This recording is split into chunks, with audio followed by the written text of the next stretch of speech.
Assalamualaikum bosku, welcome to my channel. Sebelum menonton, jangan lupa subscribe, nyalakan dulu loncengnya, dan jangan lupa like dan komen. Dan jangan lupa ambil posisi rebahan kalian. Untuk kalian selamat menyaksikan. Keesokan harinya, sebelum fajar, Ye Chen yang tertidur dibawa langsung oleh Chu Xuan-er. Ye Chen berkata dengan sedih, ini masih pagi sekali, bahkan aku masih belum bangun. Chu Xuan-er berkata dengan marah, aku tidak punya waktu untuk menunggumu bangun. Ye Chen dibawa ke panggung pertunjukan besar di puncak giok. Segera, Chu Xuan-er menjentikkan tangannya, dan seorang pria muda berbaju hitam muncul di depan Ye Chen. Pemuda berbaju hitam itu ramping, sosoknya kurus, wajahnya setajam pisau, emosinya tidak terungkap dalam cuaca dingin, dan dia berdiri di sana seperti patung. Iya, Ye Chen melihat sekilas bahwa pemuda berbaju hitam itu adalah boneka tanpa emosi. Secara akurat, dia adalah boneka. Kamu bisa memanggilnya Feng Ying, dia adalah partner latihanmu. Chu Xuan-er telah menemukan meja batu dan berkata sambil minum teh, selanjutnya yang akan bertugas menghajarmu dalam waktu yang lama. Guru, bukankan boneka itu di tahap pembentukan inti tingkat puncak? Ye Chen memandang Chu Xuan-er. Yang paling penting adalah dia bisa menggunakan keterampilan. Kata Chu Xuan-er tanpa berkedip pada Ye Chen. Berhati-hatilah dengannya muridku. Ye Chen membeku, matanya sedikit menatap bayangan angin di depannya. Melalui mata abadi, dia dapat dengan mudah melihat melalui misteri tubuh Feng Ying. Tubuh fisik Feng Ying jelas tidak sebanding dengan yang setingkat manusia, dan ada dua mantra yang sangat aneh di tubuhnya, salah satunya disegel kekuatan spiritual, rune sihir lainnya disegel dengan keterampilan misterius. Ini benar-benar misterius. Ye Chen menyentuh dagunya, diam-diam bertanya-tanya, kelak aku juga akan memberikan mantra seperti ini pada Zixuan, dengan begitu dia juga akan dapat menggunakan keterampilan rahasia.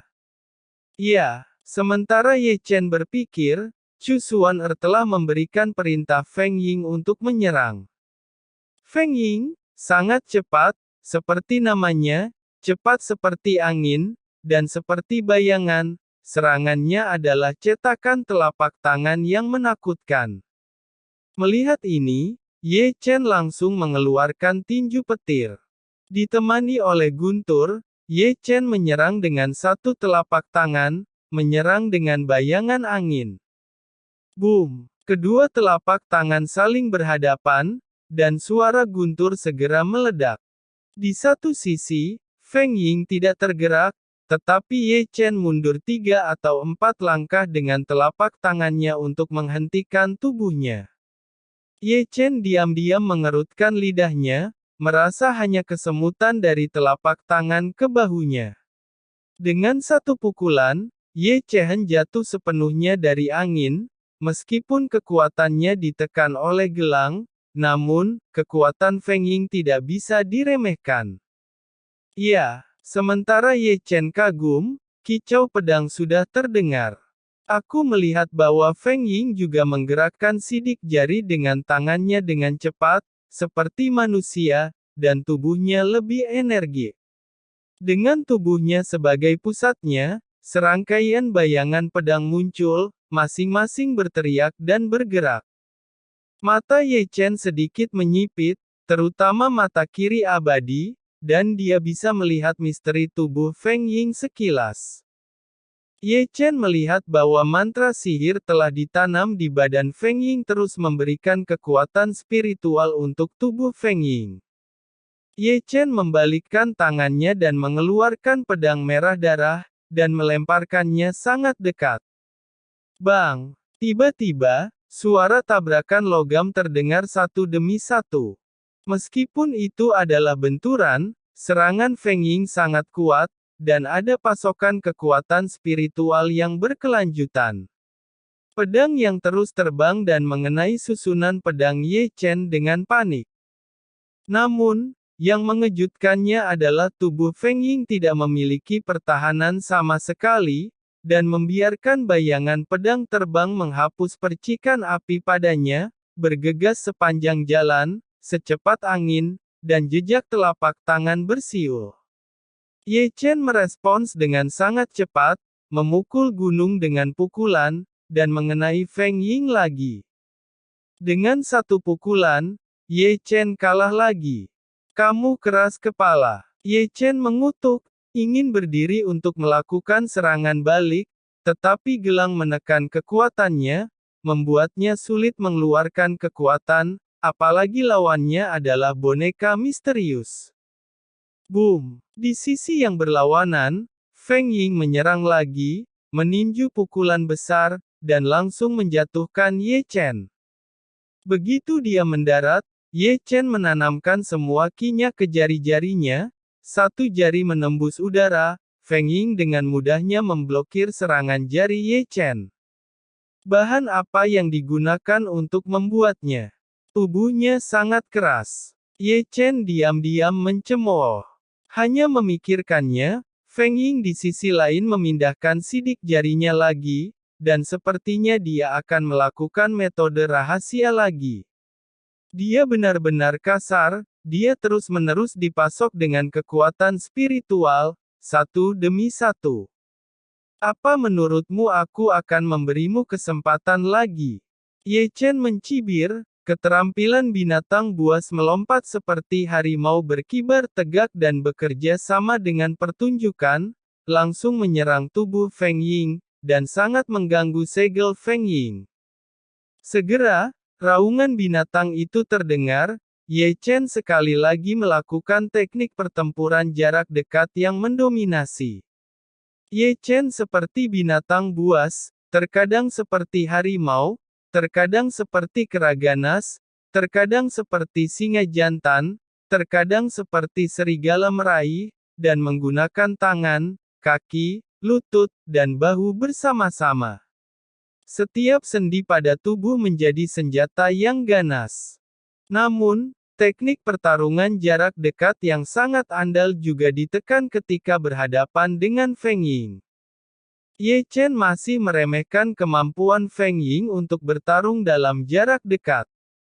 Setiap kali Ye Chen menyerang, dia akan diblokir oleh Feng Ying, dan tubuh Feng Ying kaku. Bahkan jika Ye Chen memukulnya sesekali, itu tidak akan berguna. Bagaimana aku bisa mengalahkannya? Ye Chen mengutuk dan menahan diri, tidak bisa mengangkat kepalanya saat dipukuli oleh Feng Ying. Tidak lama setelah pertempuran, dia sangat malu, penuh bekas luka. Chu Xuan bertanya, bagaimana perasaanmu? Aku menyerah. Bagaimana melawan ini? Kecepatan ditekan, kekuatan ditekan, lawan secara fisik keras, dan ada pasokan kekuatan spiritual yang berkelanjutan. Sejak awal, mana mungkin aku dapat menghadapinya? Bertarung tidak masalah, tapi lepaskanlah dulu gelang ini guru, dan aku akan menghabisinya. Chu Xuaner tersenyum, jangan harap aku akan melepaskannya. Kau sedang berkultivasi, tentu saja kau harus bersusah payah. Jika kau ingin menjadi lebih kuat, kau harus belajar menerima pukulan. Semakin banyak menerima pukulan, kulitmu pun akan menjadi semakin tebal. Jangan khawatir, kau tidak akan mati muridku. Lanjutkan. Chu Xuan mengangkat cangkir teh dengan santai dan menyesap teh dengan anggun. Dia mengabaikan teriakan Ye Chen. Boom, boom. Serangan Feng Ying lebih ganas, kecepatan dan kekuatan jauh di atas Ye Chen. Ye Chen semakin lelah, tapi Ye Chen masih dihajar habis-habisan. Seluruh puncak giok dipenuhi dengan suara tangisan Ye Chen, sehingga ketika seorang murid yang melewati gunung lewat, dia tidak bisa tidak meliriknya. Jika dia tidak tahu, dia mengira seseorang sedang merasa kesakitan. 3 jam kemudian, Feng Ying menghentikan serangan itu. Melihat Ye Chen lagi, Ye Chen berbaring di platform pertempuran dengan napas terengah-engah, seperti babi mati. Penampilannya sangat menyedihkan, pakaiannya compang camping dan darahnya menetes. Ye Chen bahkan tidak dikenali oleh gurunya. Kuberikan waktu 1 jam untuk memulihkan diri. Di bawah arena, Chu Xuan-er meminum tehnya yang harum sambil menjentikkan tangan batu gioknya, dan berkata, setelah 1 jam lanjutkan lagi. Dasar wanita gila. Ye Chen mengutuk diam-diam, tetapi masih meraih pil dan memasukkannya ke dalam mulutnya. Ye Chen sangat mengenal gurunya ini.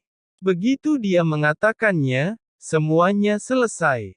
Ye Chen yakin bahwa bahkan jika Ye Chen tidak sepenuhnya pulih, Chu Xuan akan kembali setelah 1 jam.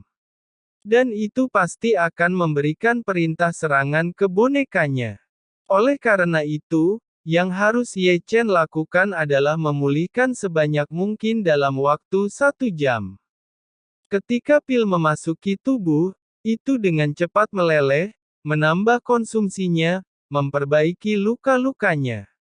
Selain kekuatan pemulihannya yang kuat, napasnya yang ceroboh dengan cepat mengembun, dan luka-lukanya dengan cepat pulih. Chu Xuan bergumam, dengan tingkat kultivasi tahap kondensasi Qi, dia dapat bertahan bertarung dengan Feng Ying selama 3 jam penuh. Muridku, kau benar-benar membuatku terkejut. Karena sejak dia bertemu Ye Chen telah memberinya terlalu banyak kejutan.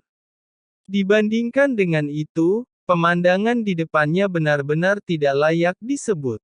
Serang. 1 jam kemudian, Ye Chen, yang masih bermeditasi dan pulih dari luka-lukanya, mendengar perintah menyerang dari gurunya Chu Xuan-er.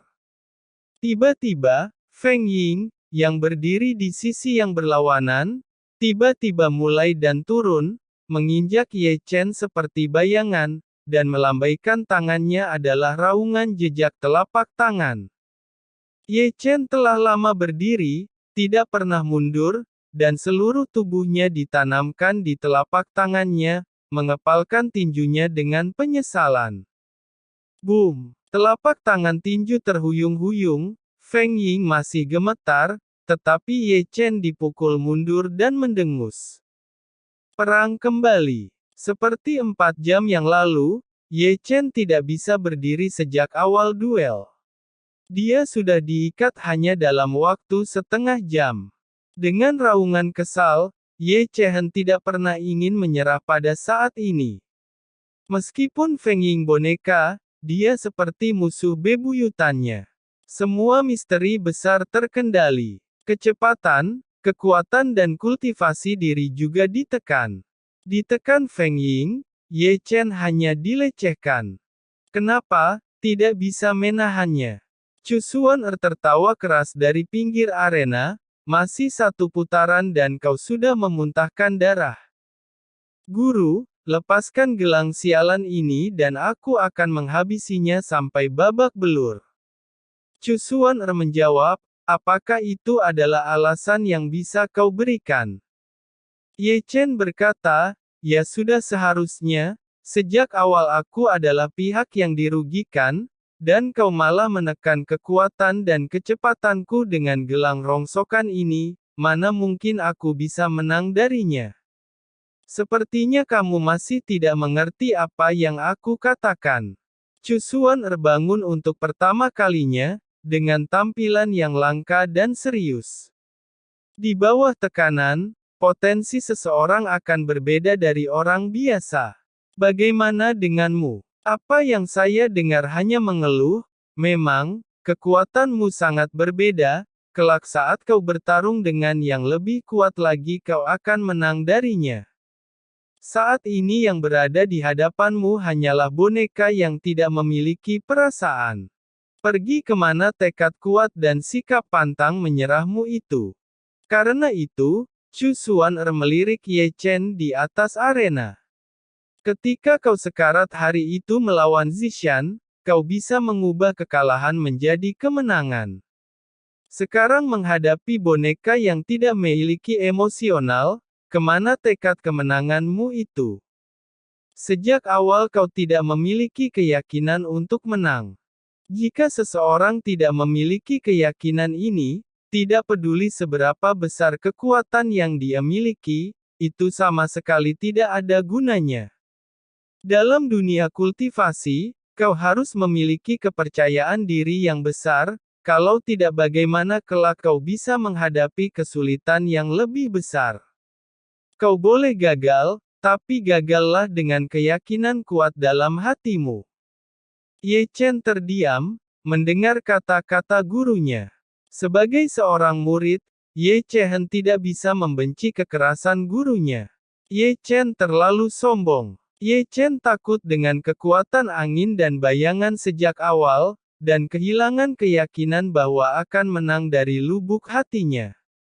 Chu Xuan'er berkata, selanjutnya, aku tidak akan memberi perintah kepada Feng Ying untuk berhenti menyerang sampai kau tumbang. Di bawah arena, Chu Xuan'er akhirnya melirik Ye Chen, lalu menjentikkan lengan bajunya, melangkah ke dalam kehampaan, dan menghilang dalam sekejap mata. Boom! Di arena, Feng Ying menyerang lebih keras, Ye Chen kehilangan gerakannya, tetapi wajahnya menjadi lebih tenang. Keyakinan untuk menang. Ye Chen bergumam saat dia mundur. Saya ketakutan sejak awal, takut akan kekuatan Feng Ying, dan tidak memiliki keberanian untuk bertarung. Berkultivasi sepanjang jalan, aku tidak takut pada siapapun. Ye Chen memikirkan pertandingan besar saat berada di gerbang luar, pertandingan sengit, keadaan darurat seperti pertempuran terakhir. Dia tidak pernah menyerah setengah mati, tetapi sekarang dia dengan takut bertarung di depan boneka yang tidak emosional. Guru, saya mengerti apa yang Anda katakan. Kata-kata itu bergumam, Ye Chen mengepalkan tinjunya dengan keras. Seketika semangat Ye Chen membara atas perkataan gurunya. Ye Chen meninju dan mengenai Feng Ying, Ye Chen masih membuang darah. Feng Ying sekuat biasanya, dan bahkan serangannya sangat sengit. Setiap kali dia menembak, dia akan membiarkan Ye Chen menyerang. Dia tidak memiliki emosi, serangannya tidak ringan atau berat, dan dia tidak pernah meninggalkan tangannya. Tiba-tiba, ada sublimasi yang tidak dapat dijelaskan dalam keadaan pikirannya. Bermandikan darahnya sendiri, Ye Chen tiba-tiba melupakan rasa sakitnya, dan benar-benar melihat darahnya. Di bawah serangan kuat Feng Ying, Ye Chen memasuki keadaan misterius. Meskipun kekuatannya lebih lemah dari Feng Ying, ia menemukan kekuatan lain, yaitu, keyakinan akan kemenangan dan keinginan yang tak terkalahkan, dan kekuatan ini akhirnya bergabung menjadi semacam peperangan yang tak terkalahkan. Awas kau! Dengan raungan, temperamen Ye Chen sangat berubah, seolah-olah singa jantan terbangun dari tidurnya, darah diam mendidih, seperti api yang menyala. Selama pertempuran berdarah, dia menjalankan metode rahasia tubuh pemurnian, tidak lagi menghindar.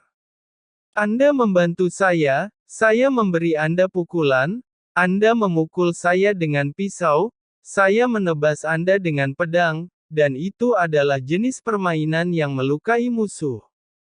Klik itu. Tubuh Ye Chen berbunyi klik seperti ini, meridian tulang terus patah selama pertempuran, tetapi Ye Chen terus mengatur ulang dan menyembuhkan di bawah pertempuran. Rasa sakit karena robek ditutupi oleh pertempuran yang tak terkalahkan. Mungkin seseorang mengira Ye Chen adalah orang gila. Pada saat ini, bahkan Ye Chen sendiri mengira dia gila. Semakin kuat Feng Ying, semakin bersemangat dan gila dia, karena ini adalah tujuan, bahkan tujuan yang harus dia capai dengan darahnya sendiri. Dalam ketiadaan, Chu Xuan'er diam-diam menatap Ye Chen. Sosok berdarah Ye Chen jatuh di matanya, terlihat sangat mempesona, dan sosok kurus itu sangat putus asa. Anak kecil, jangan salahkan guru karena terlalu keras. Bergumam pelan, tangan Giok Chusuan-er tidak bisa membantu tetapi mengepal, ada sedikit intoleransi di mata yang indah, beberapa kali saya mencoba menghentikan angin dan bayangan, tetapi tidak membayar semua tindakan. Ye Chen, sejak kamu menjadi muridku, kau pun telah ditakdirkan untuk mengemban misi ini. Ditakdirkan untuk mengemban